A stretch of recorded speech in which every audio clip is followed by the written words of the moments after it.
alguma coisa, a gente possa sair do outro lado de uma forma bem tranquila, tá?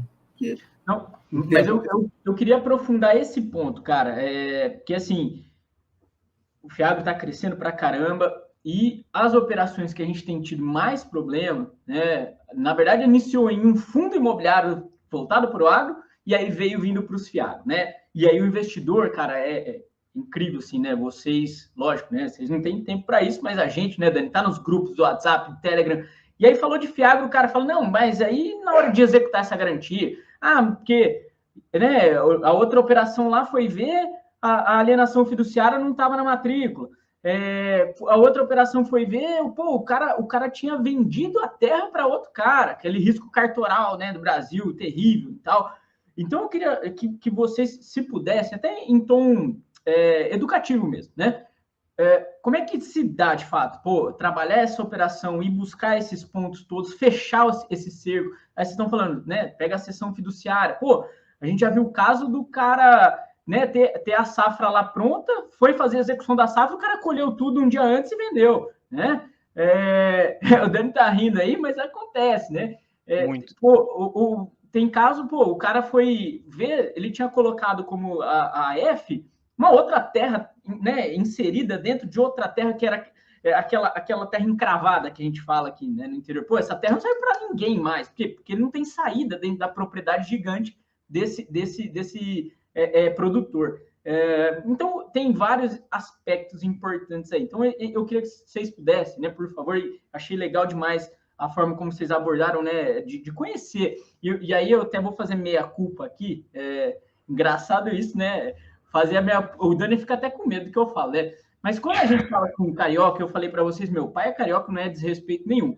Mas quando a gente aqui do interior fala, quem conhece de agro mesmo, é a gente, né? Aqui, Ribeirão Preto, produtor de laranja, aí você desce pro Paraná, é soja e não sei o quê. Carioca fazendo agro, opa! E aí, vocês destrincharam, mandaram ver. Então, dá essa aula pra gente aí. Então, falar um pouquinho do que a gente faz de processo, né? Então, tem muito do que a gente aprendeu nesse arcabouço internacional com a vinda do BS para cá. Então, a gente aprendeu as melhores governanças internacionais e a gente tropicalizou no Pactual e a gente aqui focou nisso também para o agro. Então, essas experiências passadas foram ensinando a gente uma série de coisas.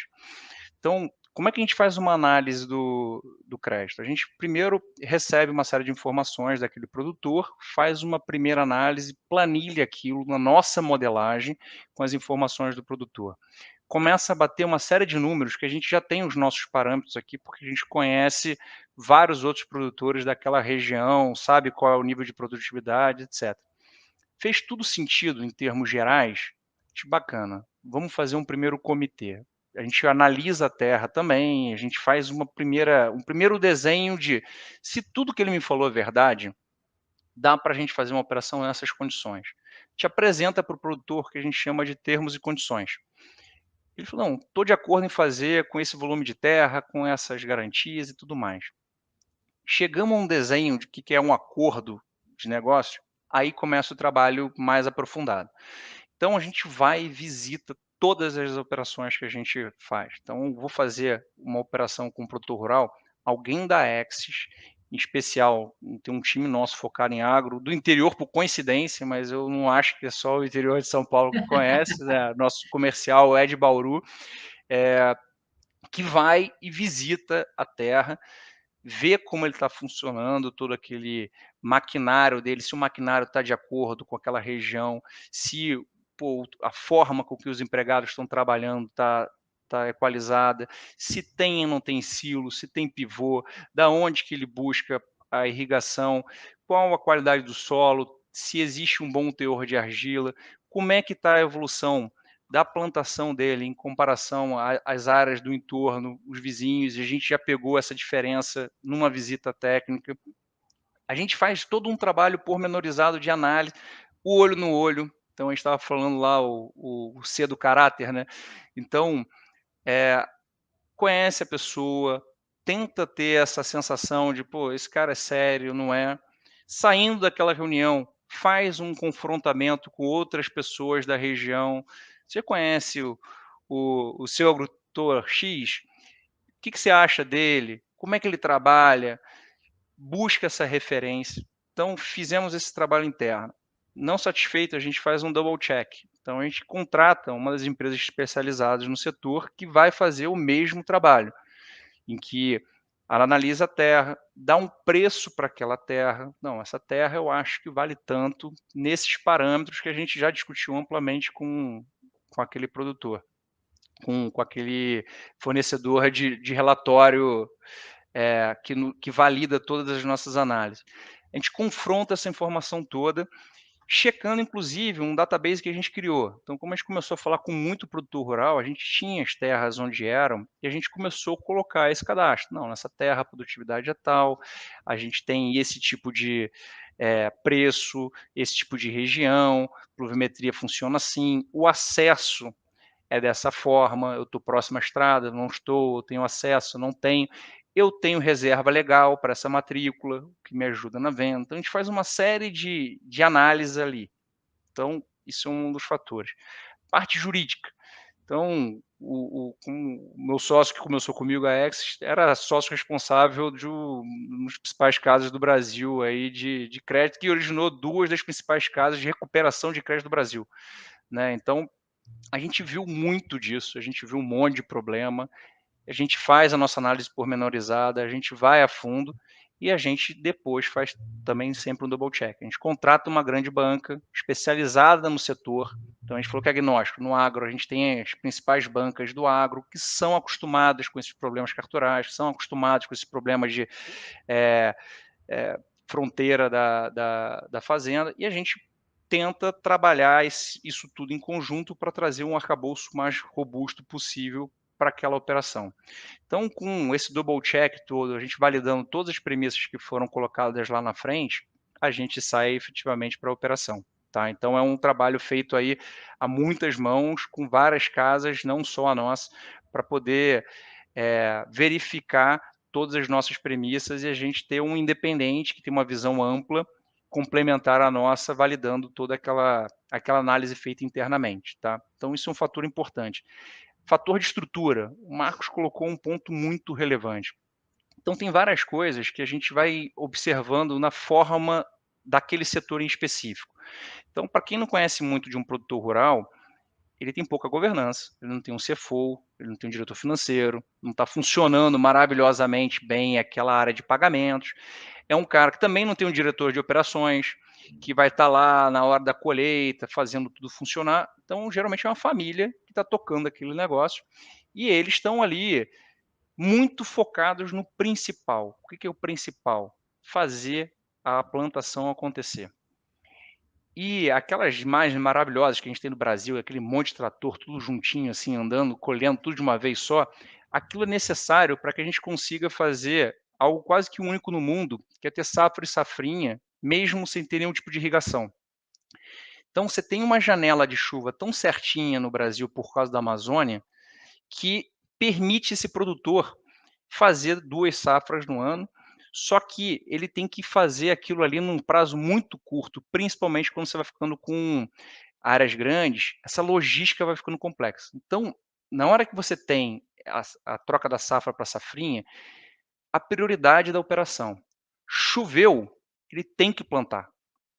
E ele vai parar tudo para plantar. E vai dar problema no trator, vai dar problema não sei o quê. Ele vai sair para o interior do Brasil, que perde o celular, fica difícil de conseguir o contato com o cara, e vai focar naquilo lá que é o recurso principal dele. O Banco do Brasil está acostumado com isso, então atrasa um pouquinho, não, faz parte do business. O mercado de capitais, se atrasar um dia, é um default, né? Não posso fazer isso. Como é que eu trago governança para esse cara dentro da própria estrutura? Aí é o que o Marquinho colocou. A gente pega recebíveis dele.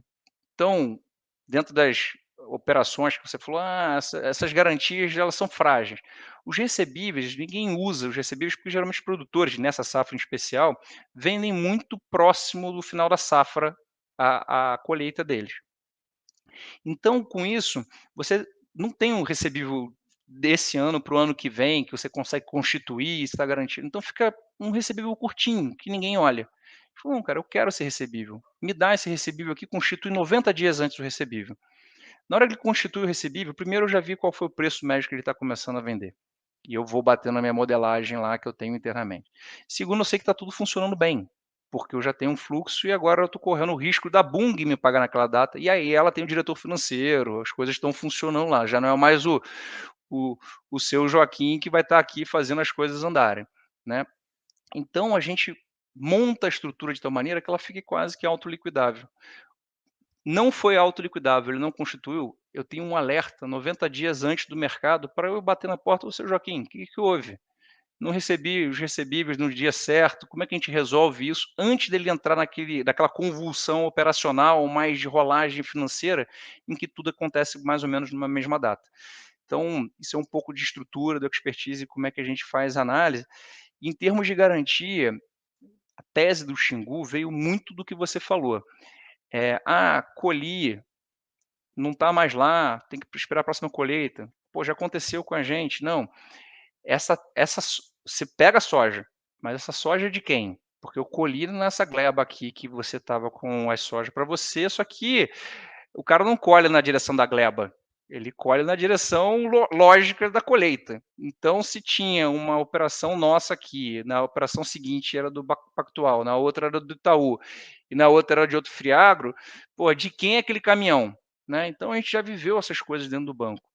E uma coisa que, dentro de um Brasil que tem essas dificuldades todas que você mencionou de executar as garantias, a gente vê isso todo dia, principalmente na primeira instância, né? Geralmente é um show de horror, as decisões, a gente tem um negócio que vai estar lá imutável. E a gente geralmente valorizando bem, e a gente vai poder passar por um rito que a gente chegue nela.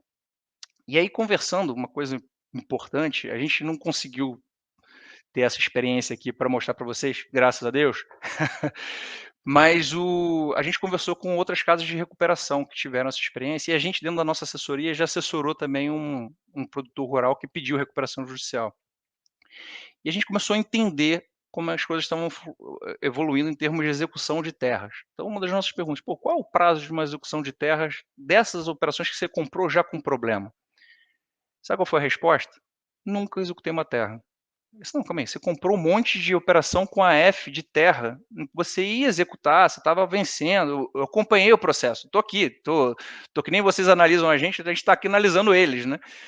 Então, falando, cara, na hora que a coisa começou a ir para o caminho correto, que é da execução, o produtor rural que está com skin in the game, está co-obrigado com aquilo, ele está com os alinhamentos de interesses corretos, ele falou, cara, eu consigo achar uma melhor solução do que esse criador lá de São Paulo, que vai abrir um leilão, vai vender minha terra por um preço que vai acabar sendo muito menor do que se eu fizer isso agora.